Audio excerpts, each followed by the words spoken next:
유명인들이 모이면 어느 곳에나 그들을 보기 위해서 많은 사람들이 몰려듭니다. 그러나 대부분의 사람들은 그 사람과는 큰 관계가 없는 그저 구경꾼에 불과할 때가 많습니다. 유명한 사람을 보기 위해서 몰려든 다양한 사람들이 있는데요. 예수님께서 예루살렘에 들어오신다는 말씀을 듣고 그 당시에도 많은 사람들이 몰려들었습니다. 대부분은 구경꾼들이었습니다. 그러나 여기에 나타나는 구경꾼들은 단순히 어떤 분인가 예수님을 살피기 위해서 온 사람들만은 아니었습니다. 이 구경꾼들은 구약의 말씀을 예수님께 적용하면서 마치 구약에서 예언되었던 메시아가 지금 예수님이다 이렇게 생각하고 환영합니다. 종려나무 가지를 들고 이렇게 외치죠. 호산나 찬송하리로다. 주의 이름으로 오시는 이 곧 이스라엘의 왕이여 라고 말입니다. 그들은 구약의 말씀을 가지고 메시아를 간절하게 기다리던 그런 열정이 가득한 사람들이었습니다. 단순히 예수님을 구경 나온 사람들보다는 한 차원 높은 사람들이었습니다. 그러나 당시 로마의 지배를 받고 있었던 사람들에게 로마가 그들에게 실제적인 왕 노릇하던 그 시대에 예수님을 가리켜 이스라엘 왕이라고 부르고 있습니다. 이 이스라엘의 왕이라는 말 속에는 다분히 정치적이고 군사적인 그 의미가 담겨 있습니다.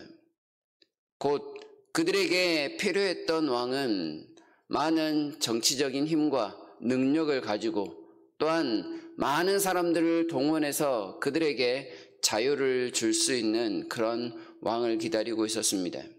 구약에서 예언된 메시아를 기다리고 있었으나 그 예언된 메시아는 그들에게 아주 정치적이고 힘으로써 자유를 줄 수 있는 세상을 변혁시킬 수 있는 그런 사람이었다라는 뜻입니다. 이런 사람들의 기대에도 불구하고 예수님께서는 어린 나귀를 타고 입성하고 계십니다. 사람들이 기대했던 군사적인 아주 화려함이나 위엄 따위는 전혀 찾아볼 수 없는 모습입니다. 개선장군처럼 화려한 행렬도 없습니다. 예수님 주위에는 그저 제자들을 비롯한 소수의 무리만 있을 뿐입니다. 가난하고 겸손하고 초라해 보이는 이 예수님의 행렬은 사람들의 기대에 전혀 미치지 못해 보이는 모습입니다. 사람들의 열렬한 환호에도 불구하고 예수님은 그들의 말에 마음에 부응하지 않습니다. 오직 주께서 계획하신 그 길을 묵묵히 걸어가실 뿐입니다. 성경에 예언된 대로 세상을 바꾸시겠다라는 그 목표로 한 걸음씩 발걸음을 뗍니다. 군중들의 뜨거운 환호 속에 또 그들의 마음이 우쭐해진 사람들이 있었습니다. 그들은 제자들이었습니다. 제자들은 예수께서 왜 나귀를 타시는지 처음에는 이해하지 못했다라고 이야기하고 있습니다. 16절에서. 다시 말하면 예수님은 구약의 말씀, 곧 스가랴에 나타난 어린 나귀를 타시는 그 메시아의 모습을 지금 성취하고 계시지만 제자들의 마음속에는 그 예언된 말씀을 이루신다라는 것을 전혀 생각하지 못하고 있습니다. 그저 드디어 우리의 선생께서 이스라엘의 왕이 되시는구나 이런 마음에 우쭐해졌을 것입니다. 예수께서는 나귀를 타시는 겸손한 왕으로서의 그 성경 말씀을 성취하기 위하여 최선을 다하고 계시지만 제자들은 이 구약 말씀에 너무나도 무지한 모습을 지금 보여주고 있습니다. 군중들과 위치만 달랐을 뿐이지 주님의 모습을 이해하지 못하는 것에 있어서는 제자들도 비슷했습니다. 그러나 말씀을 이해하지 못한다라고 해서 예수께서 본인의 그 메시아의 길을 포기하시거나 수정하시지 않습니다. 말씀을 잘 알아듣지 못하는 사람들을 향해서도 여전히 본인의 길을 걸어가십니다. 어떤 상황에서도 중단할 수 없는 호산나 구원의 그 길이기 때문입니다. 또 다른 군중들이 예수님 주변에 있었습니다. 그들은 바리새인들입니다. 예수님을 대적했던 사람들이지만 수많은 무리가 예수님을 따라가는 것을 보고 자신들의 모든 노력이 다 쓸데없는 일이 되었다, 이렇게 한탄하고 있습니다. 그러나 모든 세상의 사람들이 예수님을 따라간다라고 해서 그들이 예수님 앞에 굴복하고 예수님을 따라가려는 모습을 보이지는 않습니다. 그저 마치 예수께서 정말로 세상의 왕이 되시는 건 아닌가, 이렇게 걱정할 따름입니다. 그리고 더 나아가 앞으로 예수께 자신들이 어떤 행동을 했을 때 저 따르는 수많은 군중들 때문에 좀 더 신경을 써야 하는 건 아닌가라는 근심만 더 가중될 뿐이었습니다.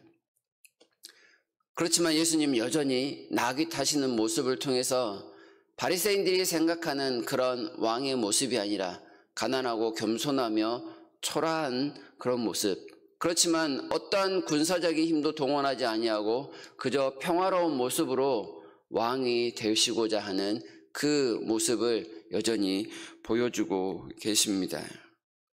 사람들은 지금 예수께서 왕이 되심에 대해서만 집중합니다. 그러나 예수님은 하나님께서 원하시는 구원자로서의 모습이 무엇인지 똑똑히 보여주고 계십니다. 조용히 사람들의 잘못된 생각을 교정하고 계십니다. 예수님은 왕이십니다. 평화의 왕이시며 겸손의 왕이시며 신자와 불신자들을 나누시는 그런 왕이 되실 것입니다. 그리고 온 세상의 왕이 되십니다. 그들이 외치는 대로 구원을 이루실 것이며 그들이 기다렸던 진정한 메시아입니다. 그러나 그들이 원하는 방식대로 구원하시는 분은 결코 아닙니다. 예수님을 따르는 사람들이 있어 보이지만 그들은 하나도 지금 예수님을 제대로 따르지 못하고 있습니다. 깨달음이 없습니다. 구경꾼들이며 이익을 얻기 위해 온 사람들이며 예수님을 반대하러 나온 사람들이 대부분입니다. 예수님이 왜 어린 나귀를 타셨는지 그 사실을 깨달을 때만 그들은 구경꾼의 자리에서 다시금 제자의 자리로 나아가게 될 것입니다. 예수님과 함께 영광을 얻는 자는 예수님과 함께 그 겸손함의 모습으로 들어가는 참 제자의 삶을 살아갈 것입니다. 예수님께서 우리에게 오늘 요구하시는 모습도 이러할 것입니다.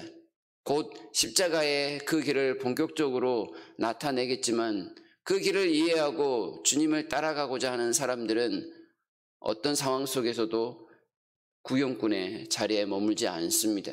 그 자리를 박차고 주님을 진심으로 따라갑니다.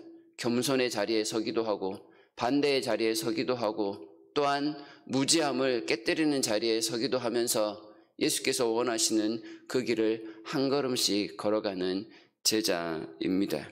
오늘도 주님께서 우리에게 요구하시는 이 모습들을 생각하면서 우리가 과연 주님 따라가는 제자의 길을 가고 있는지 생각해 봐야 하겠습니다.